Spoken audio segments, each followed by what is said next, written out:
Ladies and gentlemen, welcome back to my YouTube channel.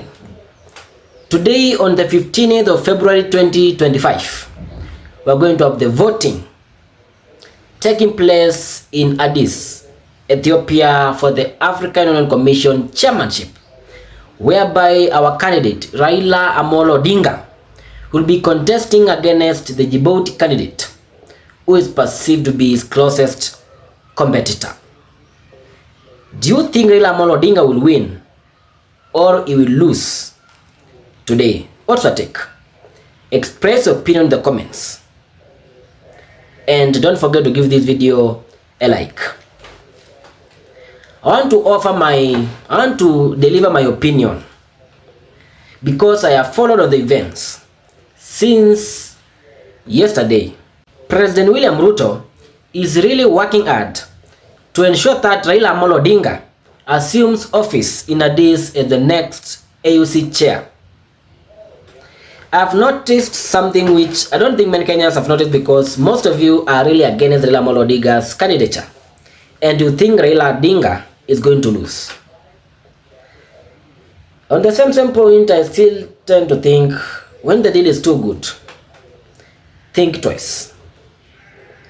William Ruto has organized a delegation of more than 50 MPs, governors, party leaders, and distinct leaders in his government to accompany him to Ethiopia to rally behind Raila Odinga during the AUC voting today.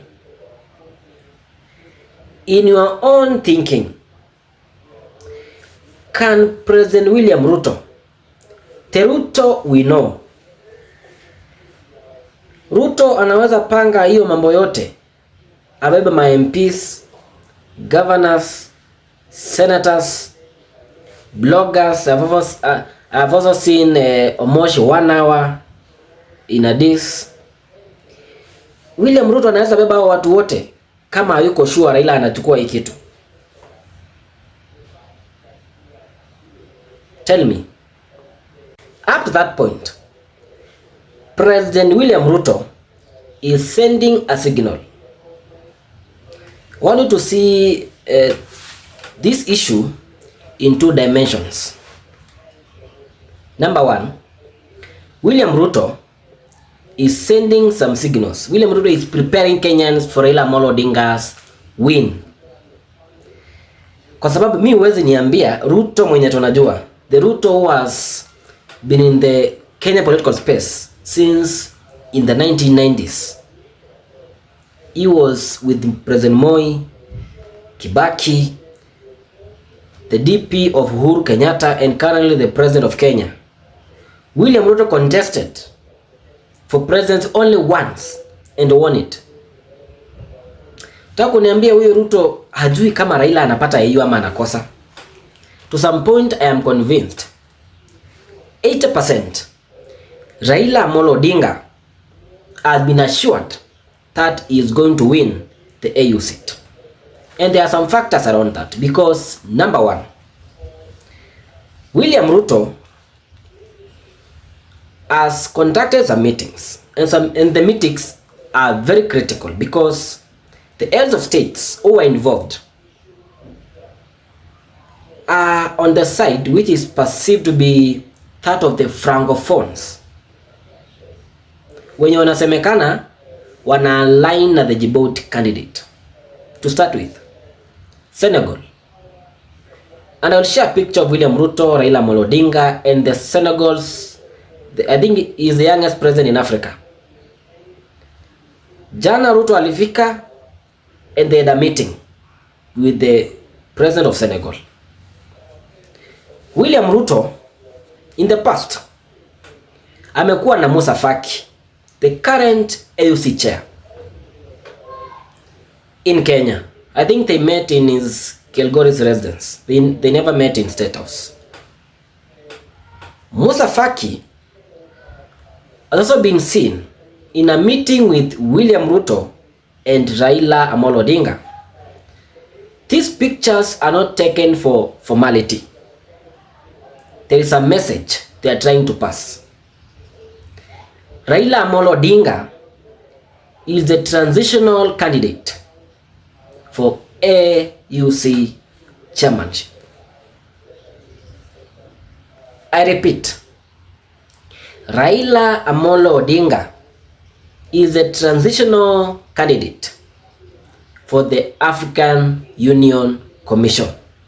The transitional card alone will bring a lot of weight to Raila Odinga's side, because what the Djibouti candidate is backing on, Raila Odinga is getting some support. Then we have the SADC, wenye walikuwa wanasema wana support the Mauritius candidate. On their X or their official pages, there is no communication. Those were mere rumors being spread by either the Djibouti candidate or the Mauritania guy, because politics is a game of perception. So Raila Odinga is still going to get some support.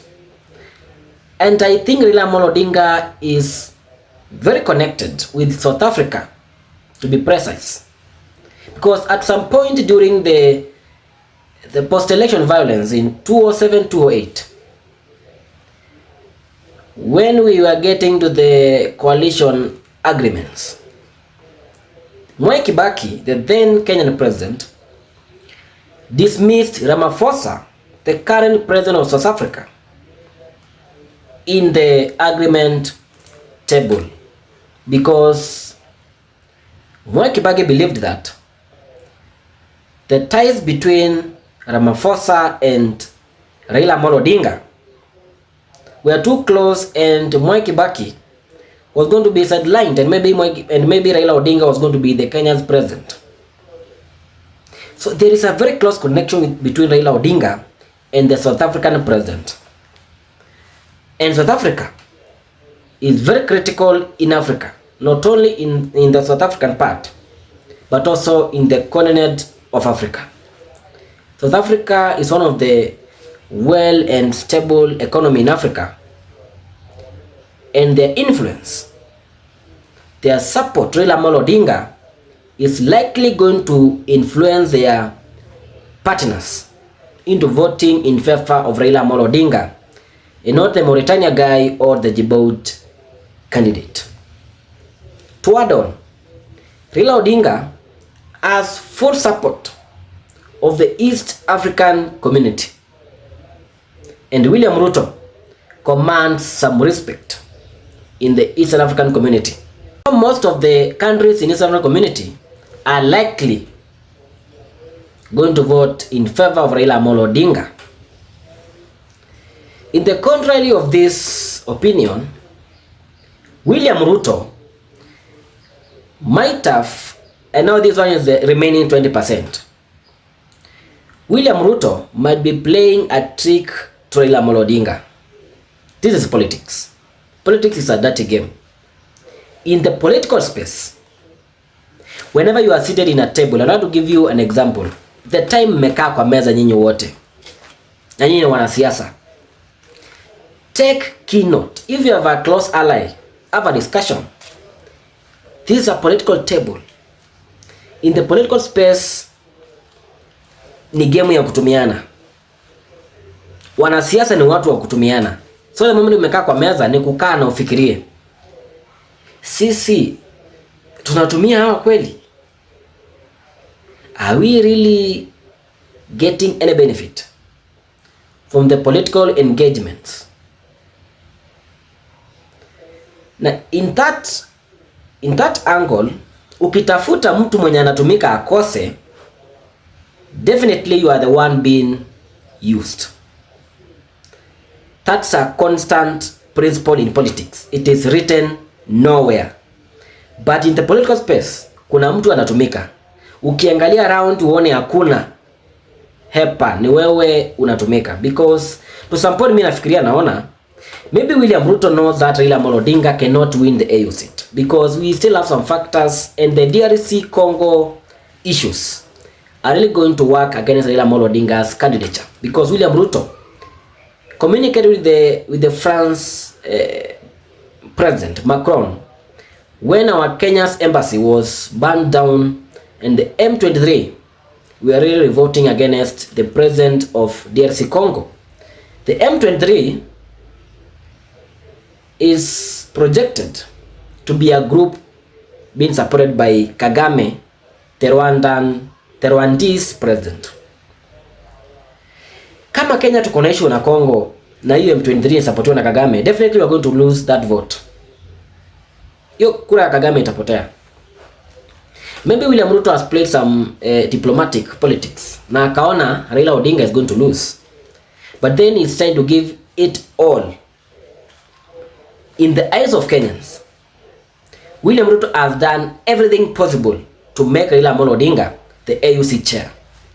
Hata akikosa, Raila Odinga will have nothing or will have no issue with William Ruto. William Ruto has done everything possible. Kama ni chair wa AU mwenyako amemletea, wamekaa chini wameongea.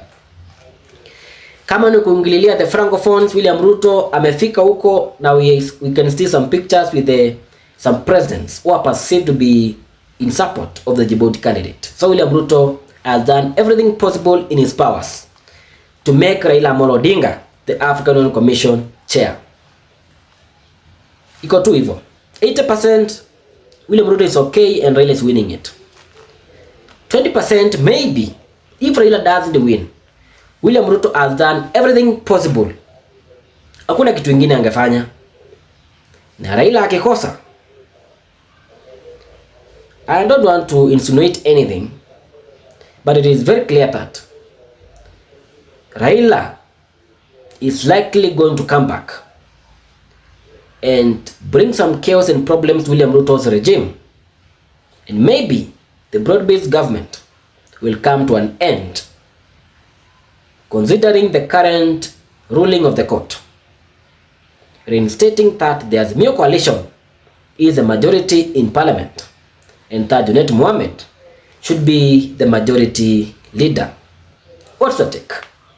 Do you think Raila Odinga has done all the mobilization needed to win the AU seat, or William Ruto is pushing Raila Odinga just as a joyrider in the race? Express your opinion in the comments, give the video a like and subscribe. Thank you for tuning in.